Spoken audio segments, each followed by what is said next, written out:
everyone, I'm Chelsea White of Chelsweets, and we are back this week making a lemon meringue cake. So this cake has all of my favorite elements from a lemon meringue pie. It's super lemony and it's really delicious.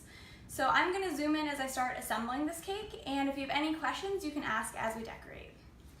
So I have here my 10-inch grease-proof cake board that I always build on. And also I get asked sometimes about how I keep it from sliding, and the answer is that I have a non-slip mat that I place beneath it. So we're going to add a little dab of buttercream onto the cake board just to help secure our first cake layer. So once that's nice and spread out, I'm going to start building the cake. So these are 7-inch cake layers, and they are lemon cake layers. They're super delicious. They are loaded with lemon juice and lemon zest. I think I'm going to start by piping a border of buttercream around the perimeter of the cake.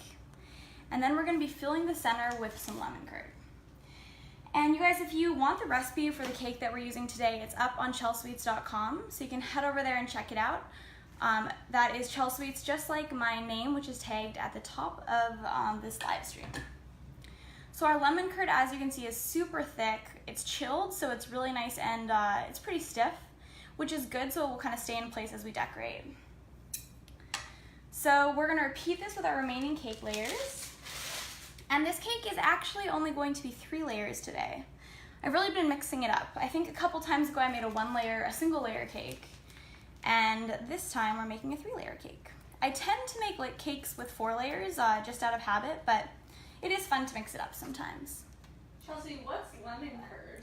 That is a great question. So lemon curd is really just a concentrated, it tastes, I guess, super tangy, and it tastes just like the most amazing lemon flavor you'll ever have.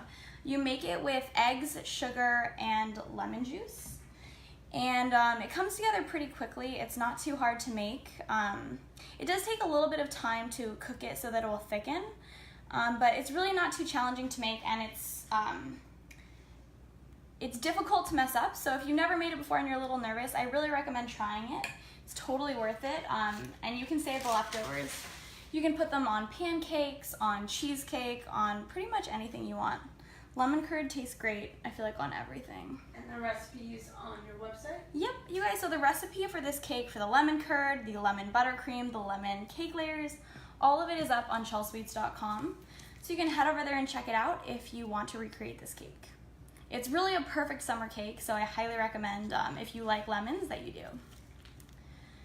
So now I'm just adding some buttercream to the sides of the cake using a piping bag. And piping bags definitely are not necessary, but it does make it easier just to get the frosting evenly distributed around the cake. So if you have them and you sometimes struggle getting really smooth sides on the side of your cake, this is a great tip to make the process easier. I also have a full tutorial on how to frost a cake with perfectly smooth sides up on my YouTube channel. So if you guys have any questions or are running into any issues, I recommend watching that. It goes through everything I do to get a cake really nice and smooth. Today for this live stream, we're doing a little bit of a different technique. So normally when I'm frosting a cake, I would crumb coat it, which is just a thin layer of frosting that you add to a cake. You chill it, and then you add a second thicker layer. So that's always a best practice when you're trying to get a really smooth cake. But since for this we're doing it live, we're just going to do one kind of, I guess, thicker layer of frosting. So it's going to be a little bit faster and not quite as smooth as when I do chill the cake. So now that the top is smooth, I'm just going to work the frosting around the sides with my small offset spatula.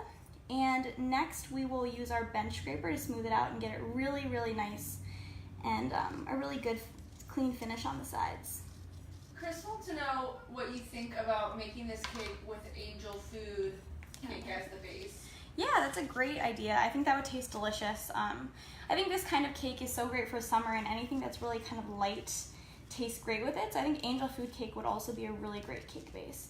The cake base I used is a variation of my classic vanilla layer cake, which is definitely a bit denser. So I think an angel food cake would be a great way to lighten this cake up even more. All right, so I'm gonna just add a little bit more here where we need it, and then we'll smooth it with our bench scraper. So once we get the sides nice and smooth, we'll start going on the decorations, which are gonna be really fun. We are adding on a yellow drip using some white chocolate ganache, and we are also going to be adding on some meringue and toasting it. So things are going to get a little bit heated in here in a minute, but shouldn't take too long until we get to that part. So now that I've smoothed the sides, I'm just going to drag this kind of overhang here on the sides into the center of the cake. So I'm just going to very gently, not applying a lot of pressure, just really letting the bench scraper just graze the cake. And we don't have to get the center perfectly smooth because we are going to be piling that meringue on top of it in just a minute.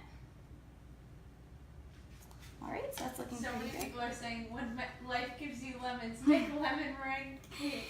Ain't that the truth? I actually bought too many lemons. I have like 3 lemons over here that I don't know exactly what to do with, but maybe I need to make another cake. That's probably the answer, right? All right, so we'll smooth this out one more time. And a lot of times when you are trying to get smooth sides, you do a few rounds of kind of smoothing the side, dragging in the overhang, and just repeating that until you're happy with how smooth the cake is. So today that is going to be good enough for us. I think it's pretty nice and smooth. I'm going to swing around to the other side so I can add on these drips. So this here, you guys, is just a white chocolate ganache that I've colored with a tiny bit of gel food coloring. And you can see that it's pretty viscous. We're gonna add tiny little drops onto our cake just because we don't want them to run away too much and the cake is not chilled. So it's always good to do a test drip and just see how far it's running. It doesn't seem that crazy right now, but it will probably drip about halfway down the cake as we let it sit. So we're gonna do really short drips to try to keep them not from running away too much.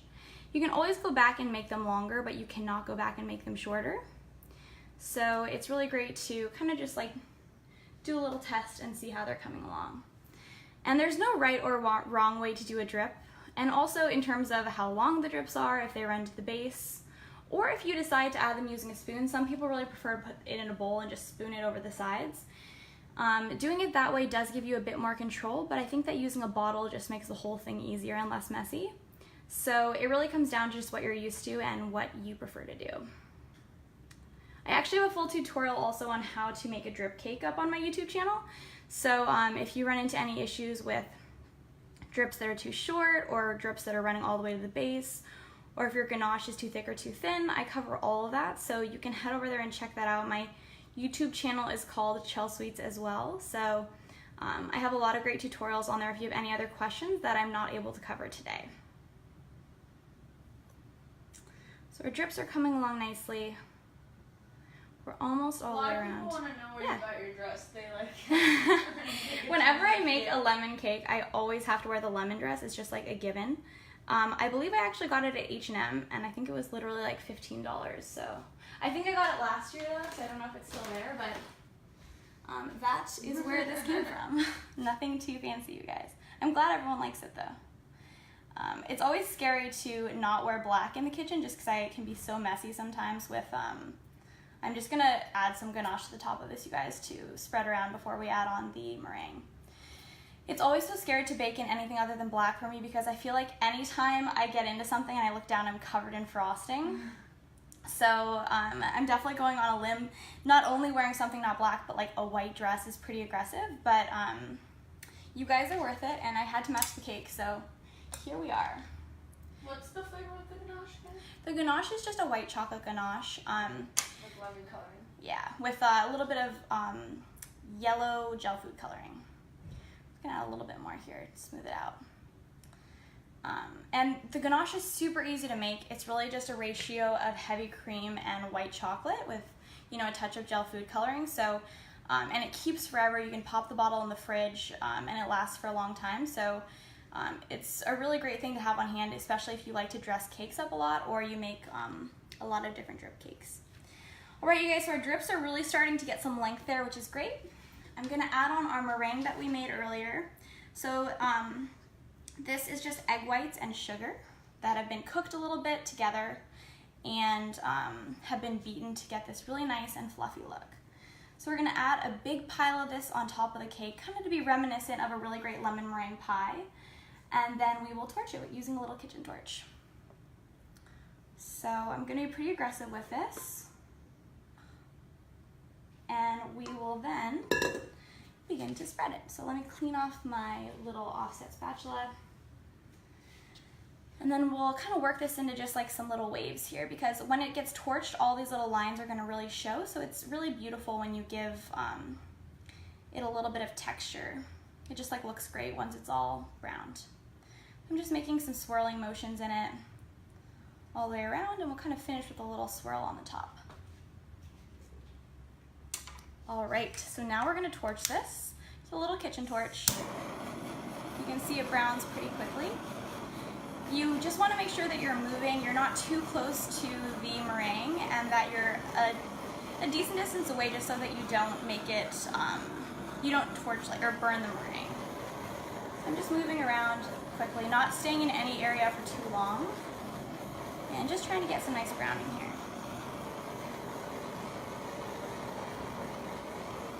I never know when to stop. I always think like a little more, but I think that actually looks pretty good. Oh, that looks awesome. So you can see it's got all those fun lines there. And now there's nothing left to do but cut into this cake. So we'll do that, and we'll get to eat all that. Really the best part of this cake to me is the lemon curd that's on the inside. So we'll cut a pretty big piece here so that my friend Sarah and I can share it together. Yay. Someone asked, what is the difference between lemon curd and pudding? I mean, pudding also I think is thickened with